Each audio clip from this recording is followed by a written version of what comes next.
Bonjour à toutes, bonjour à tous. On se retrouve aujourd'hui pour une nouvelle semaine des arrêts du jour sur la chaîne L'Esprit de Droit. Et cette semaine, on va faire une nouvelle semaine thématique. Et le thème sera la liberté de conscience. Liberté de conscience ou la liberté de culte.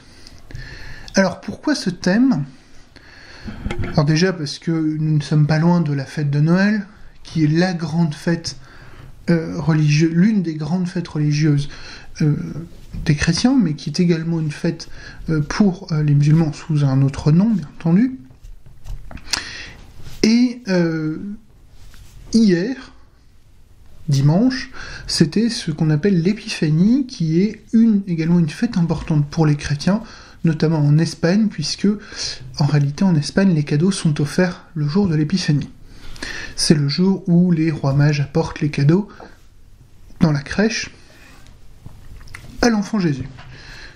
Gardez ça en mémoire parce que, bien entendu, on va parler crèche dans un des arrêts de la semaine. Alors, quand on parle de liberté religieuse, quand on parle de liberté de culte, il y a un arrêt qui brille au firmament de la jurisprudence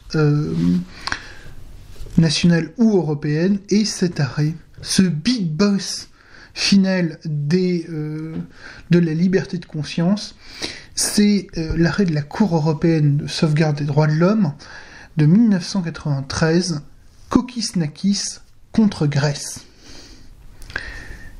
Alors pour ceux qui me suivent sur Twitter notamment, vous savez qu'il y a eu un arrêt récent contre la Grèce.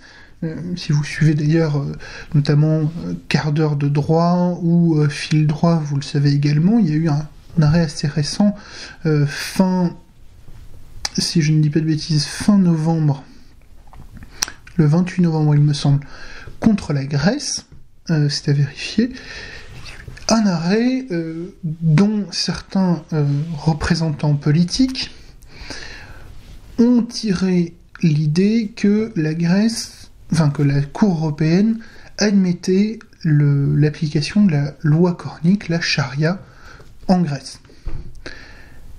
Alors, je ne vais pas revenir sur la question, il y a beaucoup d'articles qui ont été publiés pour expliquer que ce n'était absolument pas le cas et que ce ne serait pas le cas. Je suis tout à fait d'accord avec eux, il faut aller lire l'arrêt. Peut-être qu'il sera abordé cette semaine, peut-être que je l'aborderai plus tard. Je veux d'abord me laisser le temps de l'étudier plus en profondeur. La Grèce est un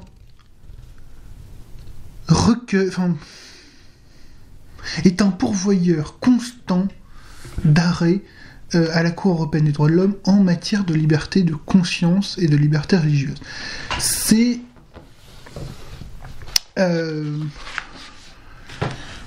deux têtes, en comptant donc l'arrêt qui a été publié fin 2018, deux têtes, je suis capable de vous citer 4 arrêts qui concernent la Grèce en matière de liberté religieuse.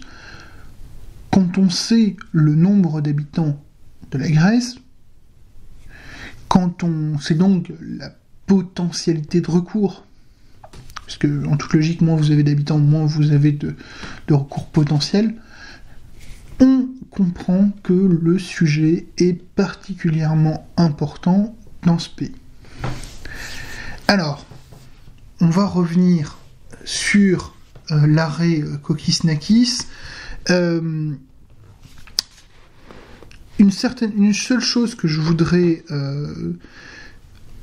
vous indiquer, je voudrais que vous compreniez quand il s'agit de liberté religieuse, de liberté de conscience, j'aimerais vous donner une définition d'abord de la religion, pour qu'on se mette d'accord dessus.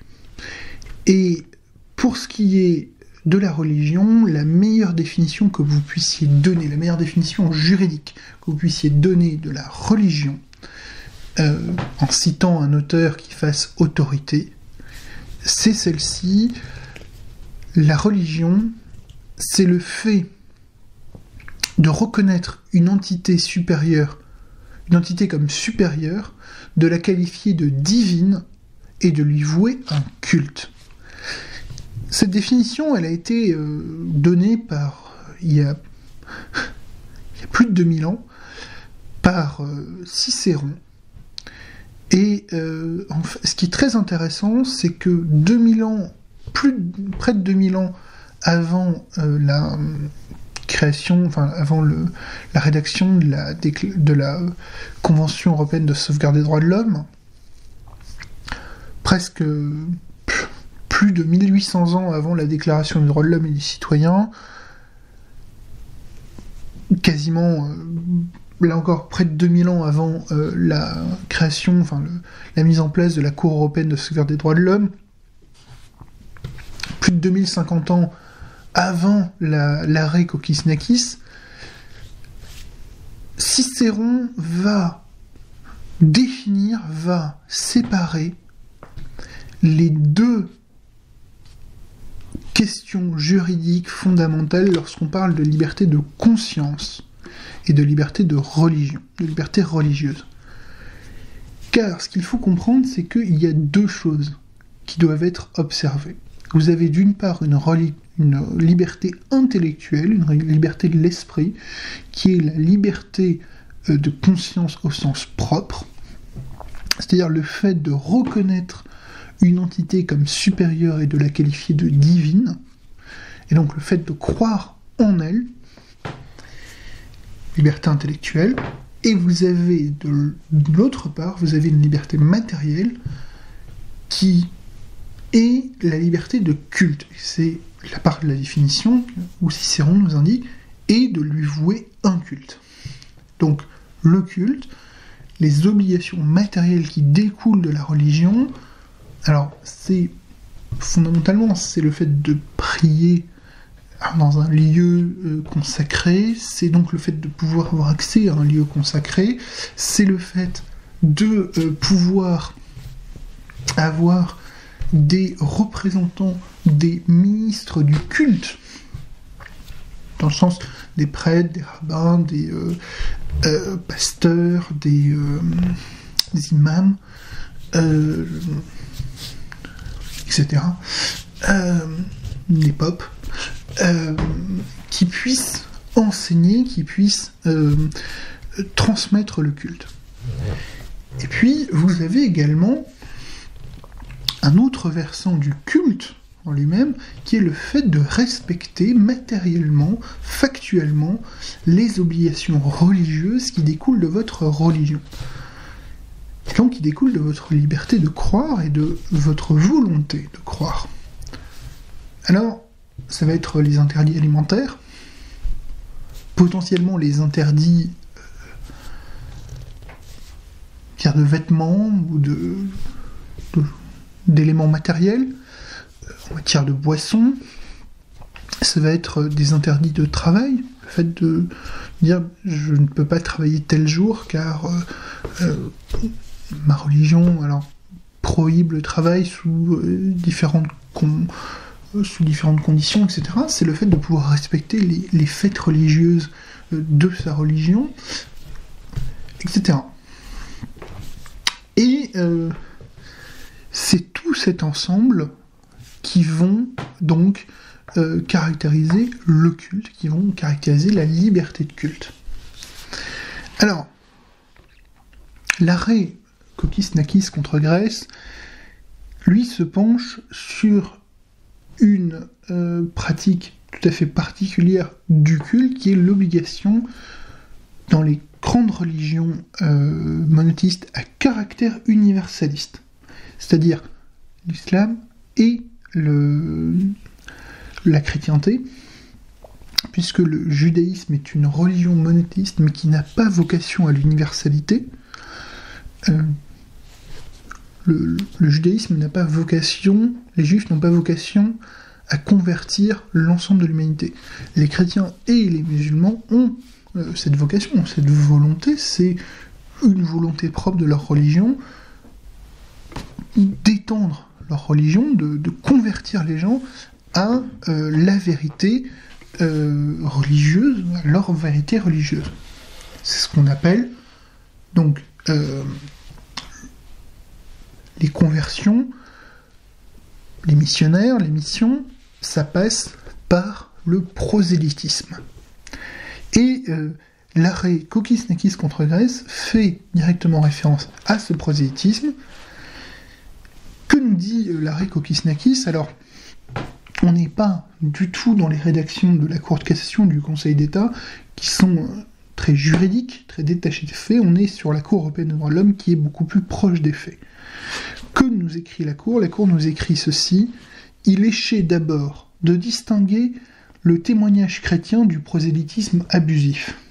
Le premier correspond à la vraie évangélisation, qu'un rapport élaboré en 1956 dans le cadre du Conseil œcuménique des Églises qualifie de mission essentielle et de responsabilité de chaque chrétien et de chaque Église. Le second, donc le prosélytisme abusif, en représente la corruption et la déformation. Il peut revêtir la forme d'activité offrant des avantages matériels ou sociaux en vue d'obtenir des rattachements à une église ou exerçant une pression abusive sur des personnes en situation de détresse ou de besoin. Selon le même rapport, voire impliquer le recours à la violence ou au lavage de cerveau. Donc, selon le même rapport. Ces faits peuvent se produire selon le même rapport. Dans un second temps, il peut impliquer le recours à la violence ou au lavage de cerveau. Plus généralement, il ne s'accorde pas avec le respect dû à la liberté de pensée, de conscience et de religion d'autrui. Ça, c'est la sanction.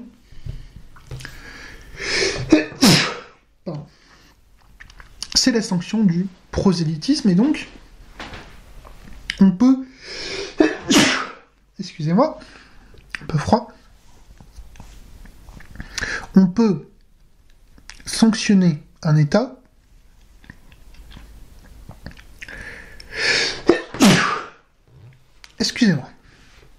on peut sanctionner un État qui ne sanctionne pas le prosélytisme abusif, qui ne permet pas aux personnes que soit respectée leur liberté de pensée, de conscience ou de religion.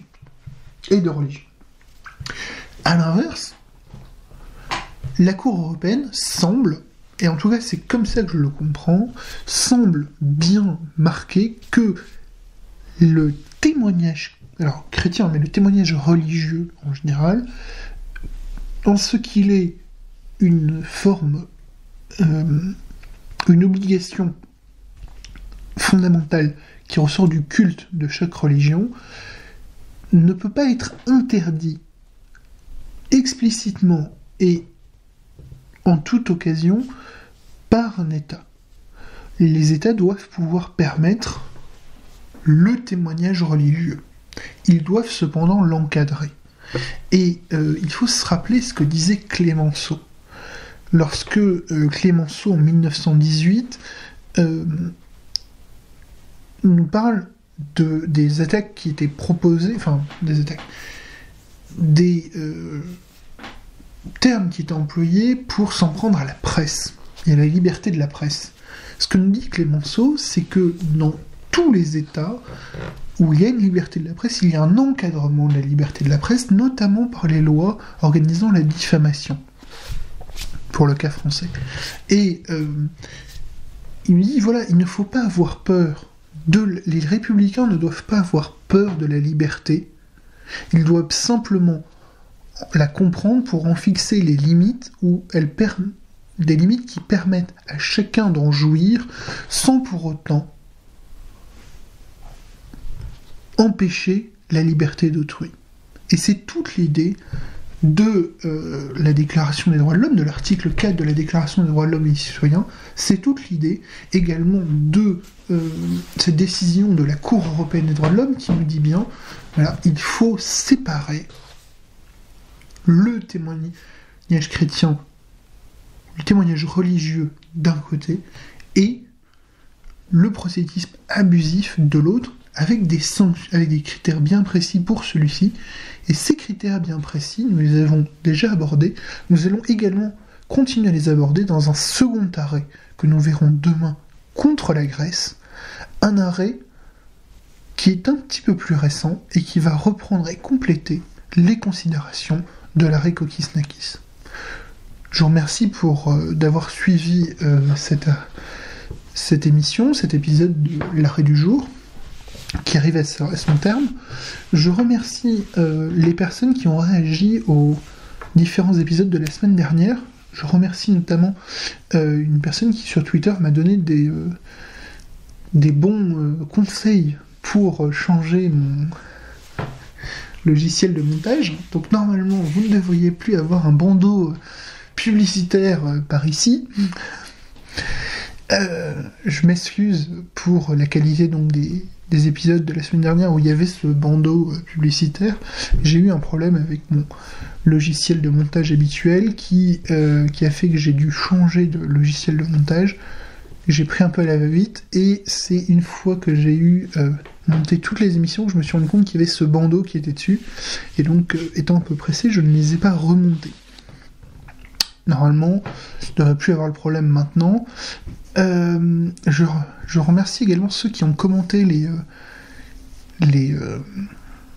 épisodes et je vais répondre à 2 questions qui nous ont été posées. La première, c'était un petit peu plus ancien, c'était par rapport à Judge Dredd, donc le cinéma, le droit au cinéma, dont je vous annonce qu'un prochain épisode sera tourné dans pas longtemps. Sur Judge Dredd, la personne nous demandait si nous avions vu et ce que nous pensions du remake. Alors je vais être très honnête, je n'ai pas vu le remake pour l'instant. Je le verrai peut-être à l'occasion. Je ne sais pas pour Arthur. Je ne crois pas qu'il l'ait vu. On le verra peut-être ensemble et puis peut-être qu'on vous en parlera à ce moment-là.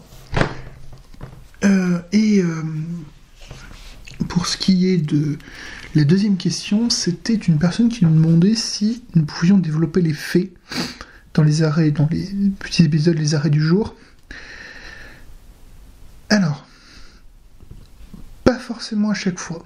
C'est-à-dire que si les faits apportent quelque chose de vraiment important à l'arrêt, je vais essayer de le faire. Je vous avoue que je suis encore un peu en période de rodage sur cette émission, donc petit à petit la qualité va s'améliorer, en tout cas je l'espère. Et par contre, effectivement, il y a des arrêts sur lesquels je le ferai obligatoirement, parce que ce sont des arrêts un peu plus drôles, et où les faits, effectivement, sont beaucoup plus drôles, et donc incitent à expliquer les faits de l'arrêt, pour cette raison-là. Je vous remercie, et je vous dis à demain pour un nouvel épisode de l'arrêt du jour. Au revoir.